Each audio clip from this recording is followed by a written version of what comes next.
ಹೆತ್ತ ತಾಯಿ ಹೊತ್ತ ನಾಡು ಸ್ವರ್ಗಕ್ಕಿಂತಲೂ ಮಿಗಿಲು. ತಾಯಿ ಮಗನ ಬಾಂಧವ್ಯವನ್ನು ವರ್ಣಿಸಲು ಅಸಾಧ್ಯ.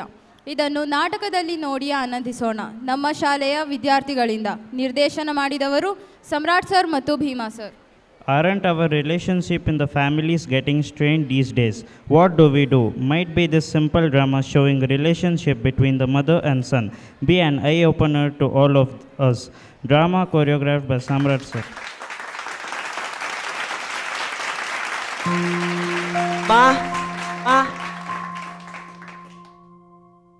ಬೆಂಗಳೂರಿಗೆ ಹೋಗಿ ಎಷ್ಟು ದಿನ ಆಯ್ತು, ಇವಾಗ ಬಂದಿದ್ಯಲ್ಲಪ್ಪ, ಚೆನ್ನಾಗಿದ್ಯಾ? ಕೆಲಸ ಇದೆ, ಸಂಜೆ ಆಗುತ್ತೆ ಬರಕ್ಕೆ. ಸರಿ, ಹೊರಗಡೆ ಊಟ ಮಾಡ್ಕೊ ಬರ್ಬೇಡ, ಮನೆಗೆ ಬಂದು ಊಟ ಮಾಡುವಂತೆ. ಅಪ್ಪನ್ ಮಾತಾಡ್ಸು. ಸರಿ ಸರಿ, ಕೆಲಸ ಇದೆ, ಸಂಜೆ ಬರ್ತೀನಿ. ಏನಮ್ಮ ನಿಮ್ಮ ಮಗ ಹಾಗೆ ಬಂದ ಹಾಗೆ ಹೋದ, ನಮ್ನ ಯಾರು ಮಾತಾಡ್ಸ್ತೇ ಇಲ್ಲ. ಅಪ್ಪ ಇದಾನೆ ಏನದೇ ಮರ್ತೋಗ್ಬಿಟ್ನಾ? ಏನೋ ಕೆಲಸ ಇದೆ ಅಂತ ಹೋಗಿದ್ದಾನೆ, ಸಂಜೆ ಬರ್ತಾನಲ್ಲ, ಮಾತಾಡಿಸ್ತಾನೆ ಬಿಡಿ. ಸರಿ, ನಂಗೂ ಸ್ವಲ್ಪ ಕೆಲಸ ಇದೆ, ನಾನು ಸಂಜೆ ಬರ್ತೀನಿ. ಸರಿ, ಬೇಗ ಬರ್ಬೇಕು. ಆಯ್ತು. ಮಗಳೇ, ಕುಡಿಯಕ್ ನೀರ್ ಕೊಡಮ್ಮ. ಏನಮ್ಮ ಇವತ್ತು ತುಂಬಾ ಖುಷಿಯಾಗಿದ್ಯಾ? ಮಗ ಬಂದಿದ್ದಾನಲ್ವಾ, ಅದಕ್ಕೆ. ಗಮ್ಮಂತ ವಾಸನೆ ಬರ್ತಾ ಇದೆ. ಮಗ ಬಂದಿದ್ದಾನೆ ಅಂತ ತುಂಬಾ ಅಡ್ಗೆ ಮಾಡಿಯಾ ಅನ್ಸುತ್ತೆ. ಮಗ ತುಂಬಾ ದಿನ ಆದ್ಮೇಲೆ ಮನೆಗೆ ಬಂದಿದ್ದಾನಲ್ವಾ, ಅದಕ್ಕೆ. ಅಲ್ಲಿ ಸರಿಯಾಗಿ ಊಟ ಮಾಡ್ತಾನೋ ಇಲ್ವೋ, ಇಲ್ಲಾದ್ರೂ ಊಟ ಮಾಡ್ಲಿ ಅಂತ ಅಡ್ಗೆ ಮಾಡಿದೀನಿ. ಮಗ ಮನೆಗೆ ಬಂದನೋ ಆಸೆಗೆ ನಮ್ಗೆ ಊಟ ಹಾಕೋದು ಮರ್ತೋಗ್ಬಿಟ್ಟಿದ್ಯಾ? ಸರಿ ಸರಿ, ಮಗ ಹೊರಗಡೆ ಹೋಗಿದ್ದಾನೆ, ಅವನು ಬರ್ಲಿ, ಎಲ್ಲ ಜೊತೆಲೆ ಕುತ್ಕೊಂಡು ಊಟ ಮಾಡೋಣ. ಇನ್ನು ಎಷ್ಟು ಕಾಯ್ಬೇಕಮ್ಮ? ಟೈಮ್ ಆಗ್ತಿದೆ, ಇನ್ನೂ ಬರ್ಲಿಲ್ವಾ? ಏನಾದ್ರೂ ಕೆಲಸ ಇರುತ್ತೆ, ಬರ್ತಾನೆ ಇರು. ಅಮ್ಮಂದಿರು ನೀವು ಇದ್ದೀರಲ್ಲ, ಮಗಳನ್ನೇ ಸ್ವಲ್ಪನೂ ಪ್ರೀತಿ ತೋರಿಸಲ್ಲ. ಮಗ ಅಂದ್ರೆ ಸಾಕು, ಎಷ್ಟು ಪ್ರೀತಿ ತೋರಿಸ್ತಿರೋ. ಆಹಾ.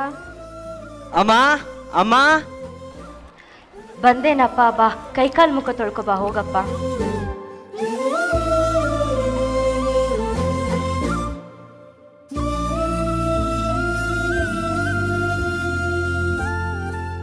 ಬಿಸಿ ಆರೋಗುತ್ತೆ, ಊಟ ಮಾಡೋಣ ಬಾರಪ್ಪ.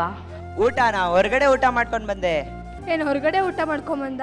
ಅಮ್ಮ ನೀನು ಬಂದಿದ್ಯಾ ಅಂತ ತುಂಬ ಆಸೆಯಿಂದ ಅಡುಗೆ ಮಾಡಿದ್ದಾರೆ, ನಿನ್ಗಿಷ್ಟ ಅಂತ ಕಷ್ಟಪಟ್ಟು ಅಡುಗೆ ಮಾಡಿದ್ದಾರೆ ಕಣೋ. ಅದನ್ನ ಊಟ ಮಾಡೋದು ಬಿಟ್ಟು ಹೊರಗಡೆ ಊಟ ಮಾಡ್ಕೊಂಬಂದಿದ್ಯಾ? ಬೆಳಗ್ಗೆ ನೀನು ಹೊರಗಡೆ ಹೋಗ್ಬೇಕಾದ್ರೆ ಹೇಳಿದ್ರು ತಾನೇ ಹೊರಗಡೆ ಊಟ ಮಾಡ್ಕೊಂಬರ್ಬೇಡ, ಮನೇಲೇ ಮಾಡ್ತಿದ್ದೀವಿ ಅಂತ. ನಿಮ್ಗೆ ಯಾರು ಹೇಳಿದ್ರು ಅಡುಗೆ ಮಾಡಂತ? ನಾನೇನಾದ್ರು ಹೇಳಿದ್ನಾ ನಿಮ್ಗೆ? ಸುಮ್ಮನೆ ಇರು ನೀನು, ಬಂದ ತಕ್ಷಣನೇ ಅವನ ಜೊತೆ ಜಗಳ ಮಾಡ್ತಿದ್ಯಾ? ಸರಿ ಬಾರಪ್ಪ, ತುಂಬ ದಿನ ಆಯಿತು ನಿನ್ನ ಜೊತೆ ಮಾತಾಡೋಣ, ಬಾ. ಬೇಡ ಹೋಗಮ್ಮ, ಏನ್ ಮಾತಾಡೋದು ನಿನ್ ಜೊತೆ? ನಿದ್ದೆ ಬರ್ತಿದೆ, ಮಲಗಬೇಕು. ಹೌದಾ, ನಿದ್ದೆ ಬರ್ತಿದ್ಯಾ? ಸರಿ, ಹೋಗಿ ಮಲ್ಗಪ್ಪ.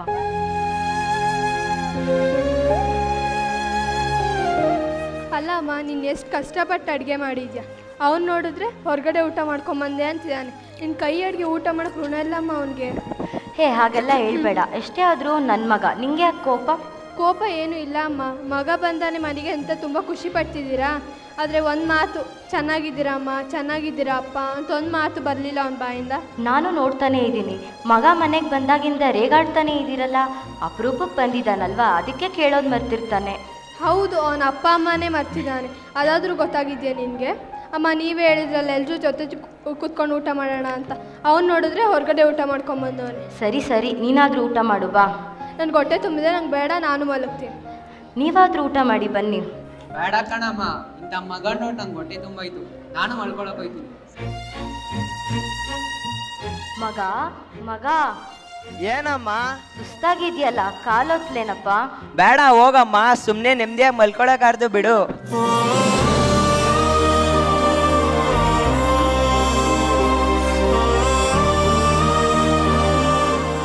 ಮಗ ಮಗ, ಕುಡಿಯಕ್ ನೀರೇನಾದ್ರು ತಂದ್ಮಡಗ್ಲಾ ಅಪ್ಪ? ಅಲ್ಲೂ ನೆಮ್ಮದಿಯಾಗಿ ಮಲ್ಕೊಳಕ್ ಬಿಟ್ಟಿಲ್ಲ, ಇಲ್ಲೂ ಬಿಡಲ್ವಮ್ಮ?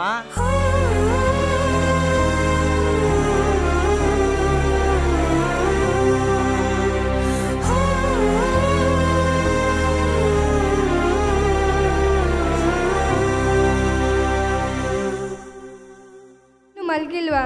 ಇಲ್ಲ ಕಣಮ್ಮ, ನಿಮ್ಮ ಅಣ್ಣಂಗೆ ತಿಂಡಿ ಅಂದ್ರೆ ಇಷ್ಟ ಅಲ್ವಾ, ಅದಕ್ಕೆ ಮಾಡಿ ಇವಾಗ ಕುತ್ಕೊಂಡೆ. ಏನಮ್ಮ ಕೈಯಲ್ಲಿ ದುಡ್ಡು? ನಾನು ಕೊಡಮ್ಮ. ನನ್ನ ಮಗನ್ ಕೊಡಕಮ್ಮ. ಅಣ್ಣನ್ಗ ಅವ್ನು ಕೆಲ್ಸಕ್ಕೆ ಹೋಗಿ ಸ್ಯಾಲ್ರಿ ತೊಗೋತಿದ್ದಾನೆ, ಅವನಿಗೆ ಕಮ್ಮ ದುಡ್ಡು ಕೊಡ್ತೀಯ? ಮಕ್ಕಳು ಸಾವಿರ ಸಂಪಾದನೆ ಮಾಡ್ಬೋದು, ಆದರೆ ಅವರು ಊರಿಗೆ ಬಂದು ಹೋಗ್ಬೇಕಾದ್ರೆ ನಾವು ದುಡ್ಡು ಕೊಡಬೇಕು, ಕೊಟ್ರೇನೆ ಖುಷಿ ನಮಗೆ. ಊಟ ಮಾಡ್ದಮ್ಮ? ಮಾಡ್ದೆ ಕಣಮ್ಮ. ಯಾಕಮ್ಮ ಸುಳ್ಳು ಹೇಳ್ತೀಯ? ನೀನು ಊಟ ಮಾಡಿಲ್ಲ ಅಂತ ಗೊತ್ತು ನನಗೆ. ನಿನ್ನ ಪರಿಸ್ಥಿತಿ ನೋಡಿನೇ ಹೇಳಿರೋದು, ಅಮ್ಮನ ಕೈಯಡಿಗೆ ಊಟ ಮಾಡಬೇಕಂದ್ರೆ ಋಣ ಇರಬೇಕು ಅಂತ. ಇವತ್ತು ನಮ್ಗೆ ಯಾರಿಗೂ ಋಣ ಇಲ್ಲ ಅನಿಸುತ್ತೆ. ಸರಿ ಬಾ ಮಲ್ಗಂಡು.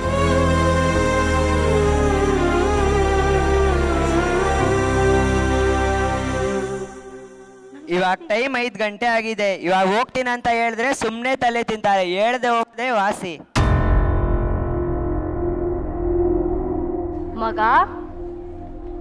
ಮಗ ಅಯ್ಯೋ, ಬ್ಯಾಗ್ ಬೇರೆ ಇಲ್ಲ, ಹೇಳ್ದಲ್ಲೇ ಹೋಗ್ಬಿಟ್ಟಿದ್ದಾನೆ ಅನ್ಸುತ್ತೆ. ಮಗ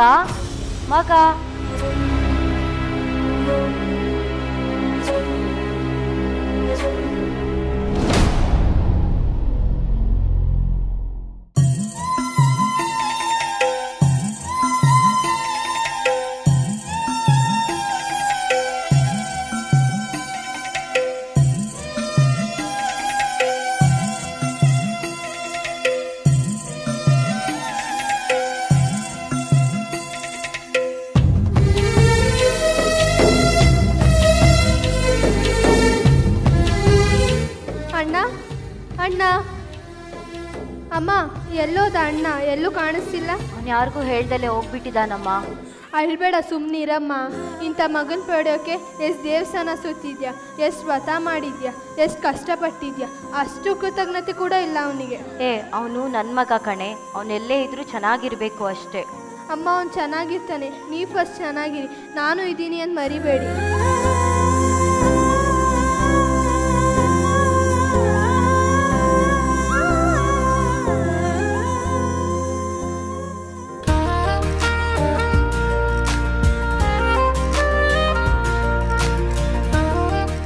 ಏನೋ ಊರಿಗೆ ಹೋಗ್ ಬಂದೆ. ನಮ್ಮಮ್ಮ ಅಂತ ತುಂಬಾ ಕಾಟ ಕೊಡ್ತಾರೆ ಅಪ್ಪ.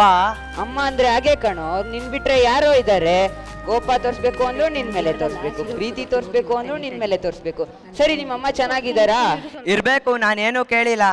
ನೀನ್ ಊರಿಗೆ ಹೋಗಿದ ತಕ್ಷಣ ನಿಮ್ಮಮ್ಮ ಕೇರುತ್ತಾನೆ, ಚೆನ್ನಾಗಿದೀಯಾ, ಊಟ ಮಾಡ್ಬಾ ಅಂತ. ಹ್ಞೂ ಕೇಳಿದ್ರು, ಅದಕ್ಕೆ ನಂಗೆ ಗೊತ್ತಾಯ್ತು ಬಿಡು. ನಿಮ್ಮ ಅಪ್ಪ ಅಮ್ಮ ತಂಗಿ ನಾವು ಒಂದು ಮಾತು ಮಾತಾಡ್ಸಿಲ್ಲ ಅಂತ. ಅವ್ರು ಚೆನ್ನಾಗಿದ್ದೀರಾ ಅಂತಾನು ಕೇಳಿಲ್ಲ. ಅವ್ರು ನಿನ್ ಮೇಲೆ ಎಷ್ಟು ಆಸೆ ಇಟ್ಕೊಂಡಿರ್ತಾರೋ. ನನ್ಗಮ್ಮ ಇಲ್ಲ ಕಣೋ, ನನಗೆ ಗೊತ್ತು ನಾನು ಎಷ್ಟು ಕಷ್ಟಪಟ್ಟಿದ್ದೀನಿ ಅನ್ನೋದು. ಸರಿ, ಅಮ್ಮಂಗೆ ಏನಾದ್ರು ಬೇಕಂತ ಕೇಳ್ದಾ? ಇಲ್ಲ ಕಣೋ. ಅಮ್ಮ ಏನಾದ್ರು ಕೇಳಿದ್ರಾ? ಹ್ಞೂ, ತುಂಬಾ ದಿನ ಆಗಿದೆ, ಮಾತಾಡೋಣ ಅಂತ ಕೇಳಿದ್ರು.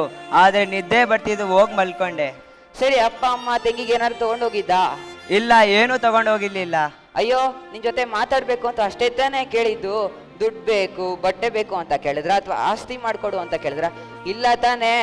ನಮ್ಮಮ್ಮ ತಾನೆ. ನೀನ್ ಯಾಕೆ ಇಷ್ಟೊಂದು ಇಮೋಷನಲ್ ಆಗ್ತಿದ್ಯಾ? ಅಮ್ಮ ಅಂದ್ರೇನೆ ಎಮೋಷನಲ್ ಕೊಡು. ನಿಂಗೆ ಅಮ್ಮನ ಬೆಲೆ ಗೊತ್ತಿದ್ರೆ ನೀನೀಗೆಲ್ಲ ಮಾತಾಡ್ತಿರ್ಲಿಲ್ಲ.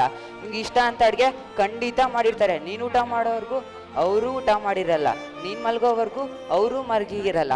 ಅದು ಬೇರೆ ನೀನು ಅವ್ರಿಗೆ ಹೇಳ್ದೆ ಬಂದಿದ್ಯಾ, ಎಷ್ಟು ಬೇಜಾರು ಮಾಡ್ಕೊಂಡಿರ್ತಾರೋ. ಒಂದು ಮಾತು ಹೇಳ್ತೀನಿ ಕೇಳು.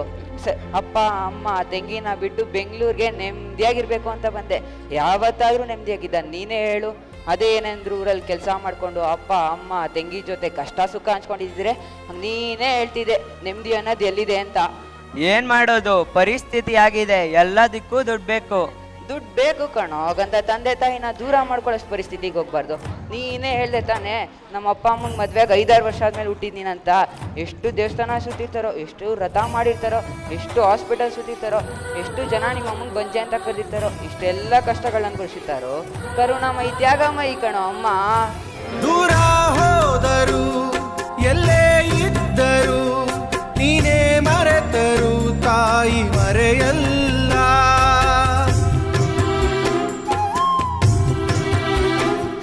ಸಾವೇ ಬಂದರು ಮಣ್ಣೇ ಆದರು ತಾಯಿ ಪ್ರೀತಿಗೆಂದೆಂದು ಕೊನೆಯಿಲ್ಲ. ತಾಯಿನೇ ಎಲ್ಲ, ಬದಲಾಗೋದಿಲ್ಲ. ತಾಯಿನೇ ಎಲ್ಲ, ಬದಲಾಗೋದಿಲ್ಲ. ಯುಗ ಉರುಳಿ ಕಳೆದೋದರು, ಹಣೆ ಬರಹ ಬದಲಾದರು,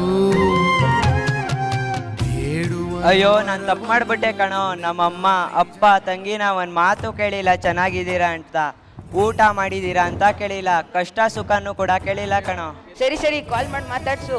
ಅಯ್ಯೋ ಫೋನ್ ಕೊಡ್ಸಿದ್ರೆ ಕಾಲ್ ಮಾಡಿ ತಲೆ ತಿಂದಾರಂತ ಫೋನ್ ಕೂಡ ಕೊಡ್ಸಿಲ್ಲ ಕಣೋ. ನಿಮ್ಮ ಅಪ್ಪ ಅಮ್ಮನ ಹತ್ರ 1 ನಿಮಿಷ ಮಾತಾಡಕ್ ಯಾಕ್ರೋ ಅಷ್ಟು ದೊಡ್ಡ ಅಷ್ಟಿಕೆ ತೋರಿಸ್ತೀರಾ? ಅವ್ರು ನಿಮ್ಮ ಅಪ್ಪ ಅಮ್ಮ ಕಂಡ್ರು, ಯಾವ್ದೋ ಗೊತ್ತು ಊರಿಲ್ದೇ ಇರೋ ಆಫೀಸಿಂದ 1 ಕಾಲ್ ಮಾಡಿದ್ರೆ 1 ಗಂಟೆ ಮಾತಾಡ್ತೀರಾ. ಅದೇ ನಿಮ್ಮ ಫ್ರೆಂಡ್ಸ್ ಕಾಲ್ ಮಾಡಿದ್ರೆ 1 ಅಲ್ಲ 2 ಗಂಟೆ ಮಾತಾಡ್ತೀರಾ. ನಿಮ್ಮ ಅಪ್ಪ ಅಮ್ಮನ ಹತ್ರ 5 ನಿಮಿಷ ಮಾತಾಡಕ್ ನಿಮ್ಗೆ ಟೈಮ್ ಇರಲ್ವಾ? ಅವ್ರ ಕಷ್ಟ ಸುಖ ಕೇಳಕ್ ನಿಮ್ಗೆ ಟೈಮ್ ಇರಲ್ವಾ? ಅಯ್ಯೋ ಸಾರಿ ಕಣೋ. ನನ್ಗಲ್ಲ ಕಣೋ ಸಾರಿ, ಊರಿಗೋಗಿ ನಿಮ್ಮ ಅಪ್ಪ ಅಮ್ಮ ತಂಗಿಗೆ ಹೇಳು ಸಾರಿ. ಇವಾಗ ಆಫೀಸ್ನಲ್ಲಿ ರಜೆ ಕೊಡಲ್ಲ, 10 ಡೇಸ್ ಬಿಟ್ಟು ಹೋಗ್ತೀನಿ. ಸರಿ ಸರಿ, ಹೋಗ್ಬೇಕಾದ್ರೆ ಏನಾದ್ರೂ ತಗೊಂಡೋಗು, ಅಟ್ಲೀಸ್ಟ್ ಬಟ್ಟೆ ಆದ್ರೂ ತಗೊಂಡೋಗು. ಸರಿ ತಗೊಂಡು ಹೋಗ್ತೀನಿ.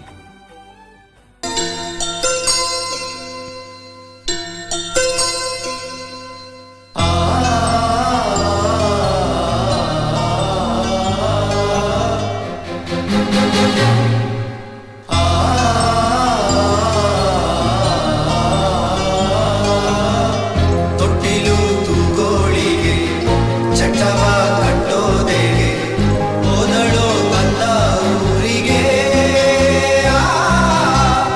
ಹಾರ ಕೊಟ್ಟೋಳಿಗೆ ಬೆಂಕಿ ಹಚ್ಚೋದೆಗೆ ಕರುಣೆ ಇಲ್ಲ ಶಿವನಿಗೆ. ಯಾಕೆ ನಮ್ಮ ಮನೆ ಮುಂದೆ ಇಷ್ಟು ಜನ ನಿಂತಿದ್ದಾರೆ? ಯಾಕೆ ಏನಾಯ್ತು? ಅಮ್ಮ ಅಮ್ಮ ಇವಾಗ ಬಂದೇನಪ್ಪ ಬಾ. ಅವತ್ತು ಬಂದು ಹೇಳ್ದೆ ಕೇಳ್ದೆ ಹಂಗೆ ಹೊಂಟೋದೆ. ಅದಾದ್ಮೇಲೆ 10 ದಿನ ಬಿಟ್ಟು ಬಂದೀಯಾ. ಅರ್ಧ ಗಂಟೆ ಮುಂಚೆ ಯಾರು ಬರೋಕ್ಕಾಗ್ಲಿಲ್ವಾ? ಅರ್ಧ ಗಂಟೆ ಮುಂಚೆನಾ? ಯಾಕೆ? ನಿಮ್ಮ ತಾಯಿ ಮಕಾಬ ನೋಡ್ಬೋದಾಯ್ತಲ್ಲೋ. ಯಾಕೆ ಊರಿಗೇನಾದ್ರೂ ಹೋದ್ರಾ? ಹ್ಞೂ, ಯಾವತ್ತೂ ವಾಪಸ್ ಬರ್ದೆ ಹೋಗ್ಬೇಕು. ಅಮ್ಮ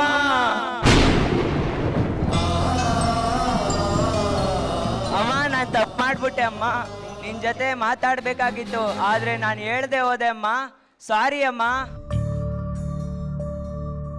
ಅಮ್ಮ ನನ್ನಿ ಜನುಮ ನಿನ್ನ ವರದಾನವಮ್ಮ. ಅಮ್ಮ ನಿನಗ್ಯಾರು ಸಮ, ನನ್ನ ಜಗ ನೀನೇ ಅಮ್ಮ. ನಿನ್ನ ಆಲಾಲಿ ಪದ ನನ್ನ ಒಳಗೆ ಸದಾ ನಿಲದೆ ಮಿಡಿದಿದೆ ಅಮ್ಮ. ಬಿಸಿ ಆರೋಗುತ್ತೆ, ಊಟ ಮಾಡೋಣ ಬಾರಪ್ಪ. ಊಟನ ಹೊರಗಡೆ ಊಟ ಮಾಡ್ಕೊಂಡು ಬಂದೆ. ನಡೆವ ದೈವವೇ ಅಮ್ಮ, ಅಮ್ಮ ನನ್ನೀ ಜನುಮ. ಮಗ ಮಗ, ಕುಡಿಯಕ್ ನೀರೇನಾದ್ರು ತಂದ್ಮಡಗ್ಲಾ ಅಪ್ಪ?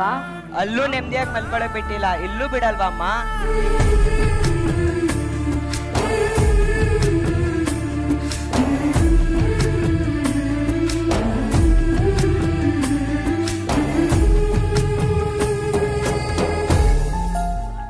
ಅಪ್ಪ ನಾನು ತಪ್ಪು ಮಾಡ್ಬಿಟ್ಟೆ ಅಪ್ಪ. ನೀನಲ್ಲ ಅಣ್ಣ ತಪ್ಪು ಮಾಡಿದ್ದು, ನಿಮ್ಮಂಥ ಮಗನ್ ಪಡ್ಕೊಂಡಲ್ಲ ಅದು ಅಪ್ಪ ಅಮ್ಮನ ತಪ್ಪು. ಅಮ್ಮ ಸಾಯೋಕ್ ನೀನೇ ಕಾರಣ. ಊರಿಂದ ಬಂದು ಹೇಳ್ದೆ ಕೇಳ್ದೆ ಹೋಗ್ಬಿಟ್ಟೆ. ಅದಕ್ಕೆ ಅಮ್ಮ ಅದೇ ಬೇಜಾರಲ್ಲಿ ಊಟ ನೀರು ಬಿಟ್ಟು ನಿನ್ನ ಯೋಚನೆಯಲ್ಲೇ ಪ್ರಾಣ ಬಿಟ್ರು ಕಣೋ. ತಂದೆ ತಾಯಿ ಪ್ರೀತಿ ನಿನ್ ಕಣ್ಣಿಗೆ ಕಾಣಲ್ಲ ಕಣೋ. ನಿನ್ನ ಮೇಲೆ ಎಷ್ಟು ಆಸೆ ಇಟ್ಕೊಂಡಿದ್ರು ಗೊತ್ತಾ? ನಿಂಗೆ ತಿಂಡಿ ಇಷ್ಟ ಅಂತ ರಾತ್ರಿಯಲ್ಲೂ ಕೂತ್ಕೊಂಡು ತಿಂಡಿ ಮಾಡಿದ್ರು. ನೀನು ಹೋಗ್ಬೇಕಾದ್ರೆ ದುಡ್ಡು ಕೊಡಬೇಕು ಅಂತ ಕೈಯೆಲ್ಲ ಇಟ್ಕೊಂಡು ಕೂತಿದ್ರು. ಎಷ್ಟು ಕಷ್ಟಪಟ್ಟು ಅಡುಗೆ ಮಾಡಿ ಕಾಯ್ತಾಯಿದ್ರು. ಇನ್ನೊಂದು ತುತ್ತು ತಿನ್ನಲಿಲ್ಲ. ರಾತ್ರಿ ತುಂಬ ದಿನ ಆಯ್ತು ನಿನ್ನ ಜೊತೆ ಮಾತಾಡೋಣ ಬಾ ಅಂದರೆ ಮಾತಾಡೋಕ್ಕೆ ಟೈಮ್ ಇಲ್ಲ ನಿನ್ನ ಹತ್ರ. ಇವಾಗ ಮಾತಾಡಬೇಕು ಅಂತ ಬಂದಿದ್ಯಾ? ನಮಗೆ ಮದುವೆಯಾಗಿ 5-6 ವರ್ಷ ಆದ್ಮೇಲೆ ಹುಟ್ಟಿದ್ ನೀನು. ನಿಮ್ಮ ಅಮ್ಮ ಎಷ್ಟು ಕಷ್ಟಪಟ್ಟು ಅನ್ನೋದು ನನಗೆ ಗೊತ್ತು. ನಿಮ್ಮ ಹತ್ರ ದುಡ್ಡು ಕೇಳಿದ್ವಾ ಇಲ್ಲ ನಿಮ್ಮ ಆಸ್ತಿ ಕೇಳಿದ್ವಾ? ಏನೂ ಕೇಳಿಲ್ಲ ಕಣೋ. ನೀವು ಕಾಲ್ ಮಾಡಿ ಅಪ್ಪ ಚೆನ್ನಾಗಿದ್ದೀವಿ ಅಮ್ಮ ಚೆನ್ನಾಗಿದ್ದೀವಿ ಅಂತ ಪ್ರೀತಿಯಿಂದ 5 ನಿಮಿಷ ಮಾತಾಡಿದ್ರೆ ಸಾಕು, ಅದೇ ಎಷ್ಟೋ ಖುಷಿ. ನಿಮ್ಮಿಂದ 5 ನಿಮಿಷ ಟೈಮ್ ಕೊಡೋಕ್ಕಾಗಲ್ಲ. ನೀನೆಂತ ಮಗನೋ? ನಿನಗೆ ಅಮ್ಮ ಚೆನ್ನಾಗಿದ್ಯಾ ಊಟ ಆಯ್ತಾ ಅಂತ ಕಷ್ಟ ಸುಖ ಮಾತಾಡೋಕ್ಕೆ ಚಿಕ್ಕ ವಿಷಯ ಆಗಿರ್ಬೋದು, ಆದರೆ ಅಮ್ಮನಿಗೆ ಅದೇ ದೊಡ್ಡ ವಿಷಯ ಕಣೋ. ಅದರಲ್ಲೇ ಖುಷಿ ಪಡ್ತಾರೆ. ಅಮ್ಮ ಚಿಕ್ಕ ಚಿಕ್ಕ ವಿಷಯದಲ್ಲೇ ಕಣೋ ಖುಷಿ ಪಡೋದು.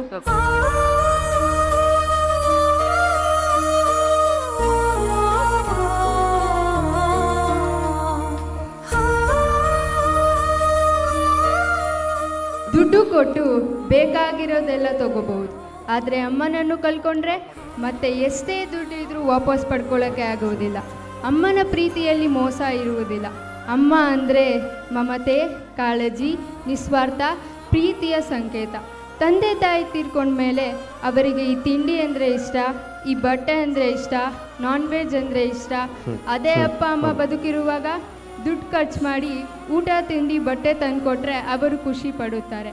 ಅಪ್ಪ ಅಮ್ಮನಿಗೆ ಮಕ್ಕಳ ದುಡ್ಡು ಬೇಡ, ಆಸ್ತಿ ಬೇಡ, ಅವರು ಖುಷಿಯಿಂದ ಪ್ರೀತಿಯಿಂದ ಮಾತನಾಡಿಸಿದರೆ ಸಾಕು.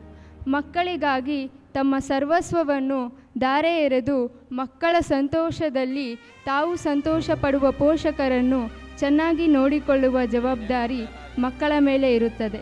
ಇಲ್ಲದಿದ್ದರೆ ಅಂತಹ ಪೋಷಕರಿಗೆ ಮಕ್ಕಳಾಗಿ ಹುಟ್ಟಿ ಪ್ರಯೋಜನವೇನು?